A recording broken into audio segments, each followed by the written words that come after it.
Okay, otherwise, I gotta clean the table up. It's gotten pretty crazy. I'm gonna, now that I know that this is really gonna be my thing, I need to set up some long-term storage solutions and better organization.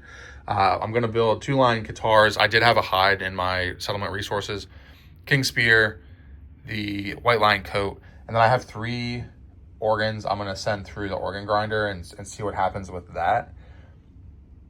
So Sophia, nothing really too crazy here. She just got some more boxes checked, another weapon proficiency. Theron, he's going to choose the bow. He's our bow guy. He got timeless eye. He gets a perfect hit on a 9 or a 10. And he also, he just drew up fighting arts for the roll for weapon proficiency. He also aged up for his age. That's why I gave him weapon proficiency, duh. Calliope, I just chose spear with her because I'm going to make the king spear, so she'll have the spear. She got crazed. Perfect hit is a +1 insanity. Alexios, he didn't do anything last time. Clinestra, so she got mighty strike. Perfect hit. Whoops. I can't read my writing. Perfect hit gives a +2 strength, I think. Yeah, perfect hit +2 strength. And she chose the Qatar because she's going to upgrade her scrap sword to the Qatars. Okay, so I made character sheets for all the characters, and this is the guy that was born from the intimacy. We have a perfect organ, and I was reading this, and if we get a 6, he gets +10 hunt XP, which will like kind of maybe hopefully power level this guy. I don't really know what's going to happen, but he'll get, I think it takes him to like somewhere around here with a quick eye look. So he'll get like 5 or 6 hunts left. So I'm hoping that we get this. I rolled a 9 off camera, but now I'm trying to get it on camera. It was meant to be, so we just got an 8. But I was in the zone rolling. So I just wanted to actually get it on camera. So that's pretty cool. So we're going to see what happens with that. Okay, so in my head, we don't have a tank yet. We just have a ton of DPSers. And I don't know if we're necessarily going to start playing with him right away just because we don't have like any shields or anything like that. But I've picked bow. I've picked fist and tooth. I've picked guitar. And I've picked spear. So I think I'm going to pick shield with him. That would just leave sword, whip, axe, and club and dagger, which I just don't even have any of those. I mean, I have a sword, but I'm not going to be using it anymore. So I think like the whip looks like it's an actual tank weapon, but I don't have one made. I don't have a shield made. So it's kind of a toss up there.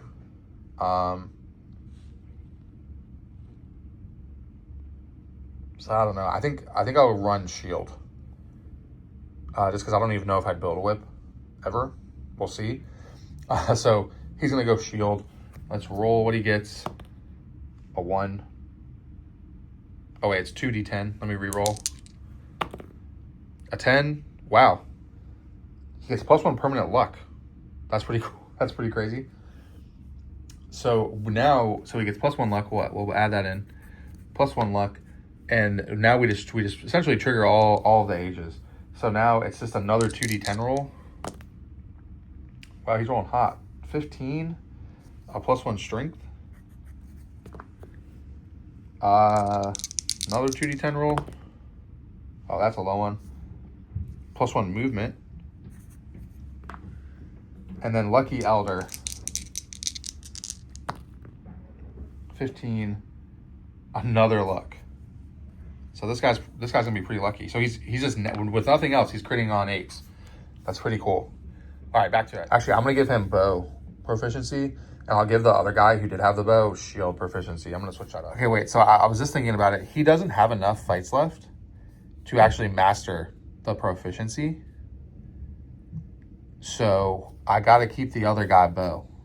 And his proficiency, I think, essentially doesn't matter anymore because he's not going to be able to master it.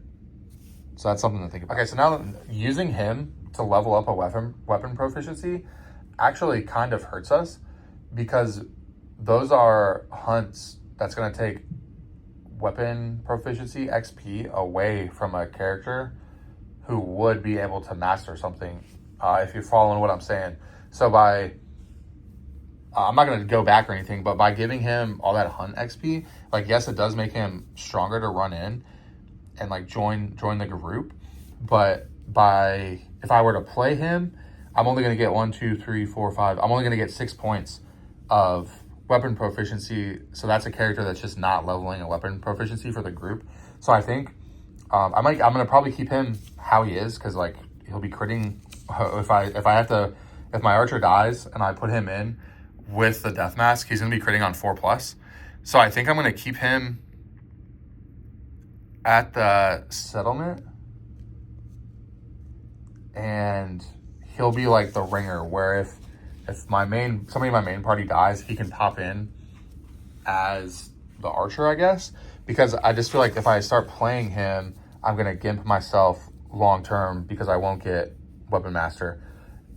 You know, and there's a lot of things that can happen, but I think giving myself the most opportunity to actually hit a weapon mastery is going to be the Actually, I went to do the augury with my points, and I think instead I'm just going to save up my organs, and because I don't want to risk losing them if I roll a 1 to a 3. Roll on the table. Nobody has 3 or higher understanding right now, so I think I'm going to save those organs to try to do a barber surgeon. Okay, after rethinking things, I gave her Clinestra. I gave her a shield proficiency. I'm going to switch up a lot of her gear and stuff, so don't worry about this over here. She has this matchmaker ability. And so I think because that she's my matchmaker and my settlement is so low, that I'm pretty much going to be fighting with her every other fight, because I think I pretty much, especially now, like I have 4 endeavors. I don't think I have anything I can really use on right now. I need her to do the intimacy event so that I can keep getting more survivors. And since I have the survival of the fittest, or protect the young, I picked protect the young because I don't want anybody to sit out. I'm pretty sure survival of the fittest is probably like the better one to take. But I think I need to just keep any chance I get to do intimacy. I think I need to be doing, especially because I don't have to, like, I can just pop it with her. So I got to rethink things. It sucks that she hits so hard. Like, she just got lucky dice, which maybe is just in my head, but she's rolled way more natural crits. So I think we got to do, like, I don't have any shields made. So by her sitting out every time now, that's going to delay my shield progress. But again, I don't have any made. I don't know when I'll be able to make any, and we got lots of fighting to do. So I think this is the move. So she's gonna be like a rotating party member that's in and out, and we're gonna do an intimacy event. Okay, so we're running through intimacy event. I'm gonna use the guy that got all that hunt experience from the organ, so that way him sitting out a hunt, he's probably gonna be sitting out anyway. So these two are my partners. I get to roll twice. Roll twice and pick one.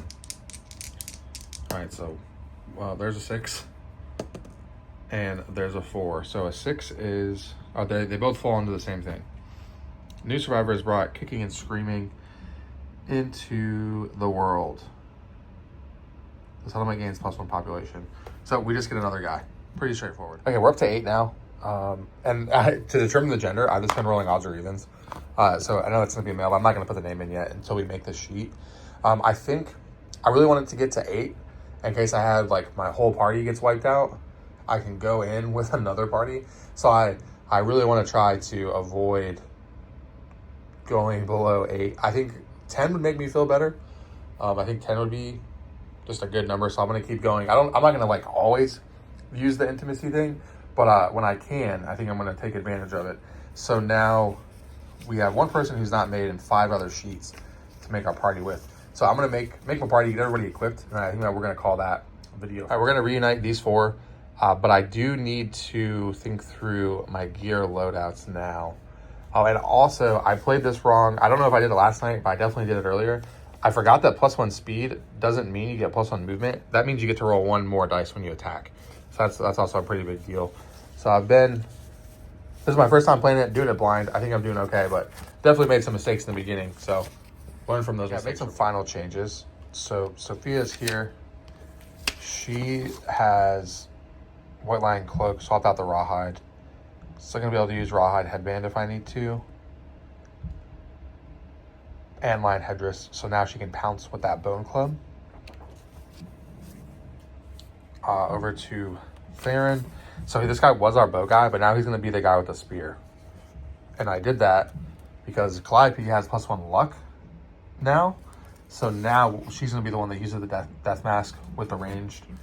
And I'm thinking about ditching bone darts so I can put rawhide armor on her and not have any affinities. And I think I'll probably put bone darts on somebody else. The only person who has room for it is Sophia, so I didn't even really use them last time. So I think we'll put bone darts on Sophia. And then this is our new guy. He's never gone out. Actually, he's gone out once. Yeah, this is a guy, he sat out last time. He is going to have the Katars. He doesn't have weapon proficiency yet, but I'll probably make his Katars now that we don't have any Katar weapon proficiencies. Is that right? I don't know. I think it's right. But we'll see what happens after. So this is the team we're going to go fight the antelope with. I'm going to get the table cleaned off the rest of the day. This is my busted up rusty tripod. But I'm going to get the table cleaned out the rest of the day. And if you're wondering why, like, this video is probably still going to be pretty long. But if you're wondering why, like, that's all the KDM I got to play today, like, that took like an hour and a half of, like, real time to go through. So that's like a full session. So, like, if this is like a weekly thing, I would definitely set aside probably like 2 or 3 hours if you wanted to get to a hunt phase every time. Just food for thought. Okay, and get all the figures built the next round. I think new monster, new figures. I'm going to build them in these loadouts. Should give me plenty of room to customize use the other sculpts for other stuff later. Very exciting. Thanks for watching. See you tomorrow.